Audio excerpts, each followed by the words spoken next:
আপনারা যারা মুমিন তাদের জন্য 4টা, আপনাদের জন্য একটা বেশি। আলহামদুলিল্লাহ কোন? কবরে এসে প্রথম প্রশ্ন করবে, মুনকার নাকির যখন চলে আসবে 40 কদম, যখন আত্মীয় স্বজনরা লাশটাকে কবরের মধ্যে দিয়ে 40 কদম চলে যায়, তখনই ফেরেশতা চলে আসে। আহা, শেষ, সব শেষ। এসেই পরীক্ষা শুরু। মার রব্বুক, তোর রবের নাম কি? চিল্লায় বলেন, আমাদের রবের নাম কি? আমরা বলবো রব্বি আল্লাহ, আল্লাহ আমারে রব। দমে দমে তনু মনে তারি অনুভব। পড়েন, আল্লাহ আমারে রব। তোমার দুনিয়াতে আমি যেদিকে তাকাই, অথই নিয়ামতে ডুবে আছি সবাই।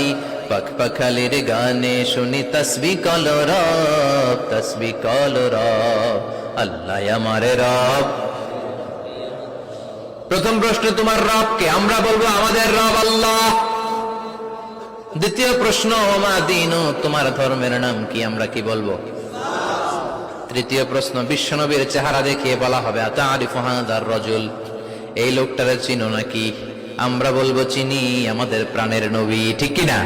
চাঁদের চেয়ে সুন্দর তুমি নবী আমার কমলিহি ওয়ালা, দু জাহানের বাদশাহ তুমি প্যারা নবী সাল্লে আলা, চাঁদের চেয়ে সুন্দর তুমি নবী আমার কমলিহি ওয়ালা, ঠিক কি না?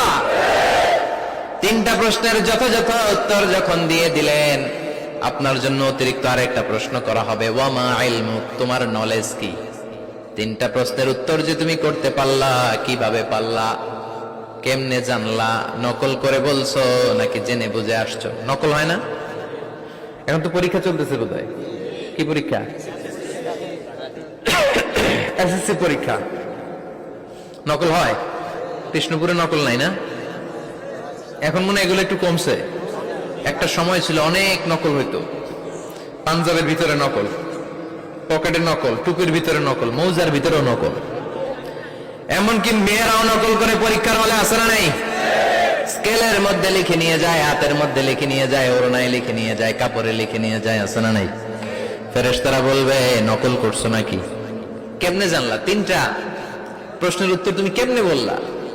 আল্লাহ তোমার রব, ইসলাম তোমার ধর্ম, এই লোকটা বিশ্বনবী, কেমনে চিনলা? আপনাকে তখন বলতে হবে আমি কোরআন থেকে শিখেছি, আমি হাদিস থেকে শিখেছি, আমি ইসলাম জেনে বুঝে মেনেছি, আমি আন্দাজে কোথাও ঘুরি নাই। চিল্লা এখন ঠিক কিনা? আপনাকে বলতে হবে। এজন্য শিখতে হবে, প্রতিনিয়ত ইসলাম সম্পর্কে জানতে হবে, আখের গোছাতে হবে, জীবনটাকে আলোকিত করতে হবে। চিল্লায় বলেন ঠিক কিনা? 4টা প্রশ্নই যখন হয়ে গেল, ফেরেশতারা বলবে আহলান ওয়া সাহলান ওয়া মারহাবান বিক, খোশামদেদ, কংগ্রেচুলেশন, খোশামদেদ, কংগ্রেচুলেশন। সব প্রশ্নের উত্তর তুমি পেরেছো। ফায়ুফসাহু লাহু কবরুহু 70 যিরান, আপনার কবরটারে 70 হাত লম্বা করে দেয়া হবে। ওয়া ইফতাহু লাহু বাবুন ইলাল জান্নাহ, আপনার কবর থেকে জান্নাতের দিকে দরজা খুলে দেয়া হবে। ওয়া ইউলবাসু মিন লিবাসি আহলিল জান্নাহ, জান্নাতের 2টা রেশমি কাপড়ের পোশাক এনে আপনারে পরিয়ে দেয়া হবে। আর বলা হবে নাম কানাও মিলা আরুস, ঘুমাও, sleep, you should get some sleep now, তোমাকে লম্বা সময় পরে দিতে হবে, ঘুমাও। কানাও মিলা আরুস, যেমনি বর বাসর রাতে আরামসে ঘুম দেয়, বাসর রাতে যেমনি বর কনেকে নিয়ে মধুর ঘুম দেয়, তুমিও ঘুমাও, কেউ তোমার ঘুম ভাঙবে না। মালাক ইসরাফিলের, কিয়ামতের জন্য ইসরাফিলের সিংহায় যে ফুৎকার আছে, ওই ফুৎকার ছাড়া কোনো কিছুই তোমার ঘুম ভাঙাতে পারবে না। আলহামদুলিল্লাহ পড়েন। আল্লাহ আমরাও যেন 4টা প্রশ্নের উত্তর দিয়ে লম্বা একটা ঘুম দিতে পারি, পড়ে না আমিন।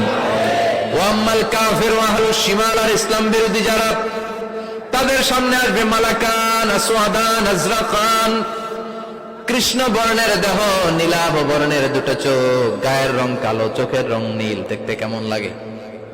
আলিফ লাইলার ভূতের মতো। কথা কন? গায়ের রং কালো, চোখের রং নীল। ফেরেশতা 2টা আসবে, এসে ত্রাস সৃষ্টি করবে, এসে বলবে বল তোর রবের নাম কি? মার রব্বুক। ইসলাম বিরোধী মুশরিক, কাফের, নাস্তিক এরা বলবে আমি জানি না আমার রবকে, আমি জানি না, আমি তো আজীবন শুধু চেয়ার করেছি, মদ খেয়েছি, আমি ধর্ষণে সেঞ্চুরি করেছি দুনিয়ার বুকে, আমি টেন্ডারবাজি করেছি, চাঁদাবাজি করেছি, আমি মাস্তানি করেছি। আমার দাপটে এলাকার ইসলাম প্রিয়রা বাসায় ঘুমাতে পারে না। আমি ছিলাম টেন্ডারবাজ, আমি ছিলাম গডফাদার, সন্ত্রাসীদের লিডার, আমি ছিলাম ডন 1 2 3 সব। আমি ছিলাম ডনের ডন, আমি ছিলাম মাস্তান, রংবাজ, রব টপ কি আমি তো জানি না। লাদ্রি লাদ্রি আমার জিজ্ঞেস করো না। আবার প্রশ্ন করা হবে ওয়ামা দিন, তোর ধর্মের নাম কি? বলবে লা আদরি, আমার কোনো ধর্ম নাই, আমার কোনো ধর্ম নাই। আমি শুধু মৌজ মাস্তিতে ছিলাম, আমি আনন্দ ফুর্তি করেছি, ইসলাম নিয়ে আমার মাথা ব্যথা ছিল না। আজীবন ইসলামরে আমি বাস দিয়েছি, চিল্লায় বলেন ঠিক কিনা? ইসলাম বিরোধীদের সাথে ছিল আমার চলাফেরা, আমার সব সাঙ্গপাঙ্গ ছিল গুন্ডা বদমাশ ইসলাম বিরোধী। রব কি, ইসলাম কি, এগুলো আমি জানি না। আমার এগুলো জিজ্ঞেস করো কেন? ধর্ম কি আমি জানি না, আমি কিচ্ছু মনে করতে পারছি না। 3 নাম্বার প্রশ্ন করা হবে আচ্ছা আরিফ হাদার রাজুল, দেখো তো এই লোকটারে চিনো কিনা? কয় না, চিনি না, তবে মনে হয় এই লোকটারে দুনিয়ার বুকে আমি গালি দিতাম, এই লোকটার বিরোধিতা করতাম, ব্লগের মধ্যে এই লোকটার ব্যাপারে কুৎসা রটনা করতাম, এই লোকটার কার্টুন বানিয়ে আমি হিংসা ছড়িয়ে দিতাম, এই লোকটার ব্যাপারে আমি এলাকার মধ্যে অপপ্রচার চালাতাম। ফেরেশতারা বলবে তাই, এই ছিল তো ডিউটি। দাঁড়া, এখনই আমাদের খেলা শুরু, এখনই শুরু। ফায়ুতরাকু বিমাতারিক মিন হাদিদ, লোহার একটা হাতুড়ি দিয়ে মাথা থেকে পা পর্যন্ত পিটানো হবে, পিটিয়ে ওর গোশতের হাড্ডিগুলোকে থেতলে ফেলা হবে। ওয়ায়ুকালু লিল আরদি ইলতাইমি, কবরের 2 পাশের মাটিরে বলা হবে এবার 2 দিক থেকে তোরা চাপ দে, চাপ দেয়া হবে। ধাক্কা ধাক্কি করেও সে সুবিধা করতে পারবে না, মাটি আসতে আসতে আসতে আসতে দেহের 2 দিকে লেগে এমন জোরে 2টা চাপ দিবে, ফাতাখতালিফা আদলাউহু, তার ডান পাশের পাজরের হাড্ডি বাম দিকে ঢুকে যাবে, বাম দিকের হাড্ডি ডানে চলে যাবে। বিশ্বনবী বললেন এই হাতুড়ি দিয়ে পিটানোর শাস্তি, কবরের চাপ দেওয়ার শাস্তি চলতেই থাকবে হাত্তাল কিয়ামা, কিয়ামত পর্যন্ত। আল্লাহ কবরের শাস্তি থেকে আমাদের বাঁচাও। আমরা এই আযাব পেতে চাই না, আমরা যেন ঠিকভাবে কবরের 4টা প্রশ্নের উত্তর করে দিয়ে লম্বা ঘুম দিতে পারি। আল্লাহ তুমি তৌফিক দাও। এজন্য আল্লাহ বললেন গোলাম দুনিয়া নিয়ে পাগল হয়ে থেকো না, এই দুনিয়ার জীবন আসল জীবন নয়, আসল জীবন হলো কবরের জীবন। জোরে বলেন ঠিক কিনা? এই জন্য মাঝে মাঝে কবরে যাবেন, কবরস্থানে দাঁড়িয়ে চিন্তা করবেন এই জায়গায় আমারও আসতে হবে। দিন যাবে, রাত আসবে, বৃষ্টি হবে, শীত আসবে, কেউ আমার দেখতে আসবে না, একা থাকতে হবে, একা, বড় একা, অন্ধকার, বড়ই অন্ধকার। ওই কবরের জীবনের সামান গোছানোর দরকার আছে না নাই? ওই কবরে সুখে শান্তিতে থাকতে চাইলে নামাজ পড়ার দরকার আছে না নাই? কোরআন পড়ার দরকার আছে না নাই? ছেলে মেয়েগুলোরে মানুষের মতো মানুষ করার দরকার আছে না নাই? আজকে যিনি উপস্থাপক চমৎকার কথা বললো, আমরা যেন মাদককে না বলি, আমরা যেন ফেন্সিডিলকে না বলি, আমরা যেন ইসলামের পক্ষে থাকি, আমরা ইসলামের কোন বিপক্ষে শক্তির সাথে যেন হাত না মিলাই, সব সময় যেন আমরা কোরআনের পক্ষে থাকি, ইসলামের পক্ষে থাকি। 5 ওয়াক্ত সালাতগুলো যেন জামাতের সাথে আদায় করি, আব্বা আম্মার যেন খেদমত করি, আর বিনয়ী মানুষ যেন হতে পারে, ঠিক কিনা? আল্লাহ আমাদের সবাইকে কথাগুলো বোঝার ও আমল করার তৌফিক দান করো। আরো জোরে পড়েন আমিন।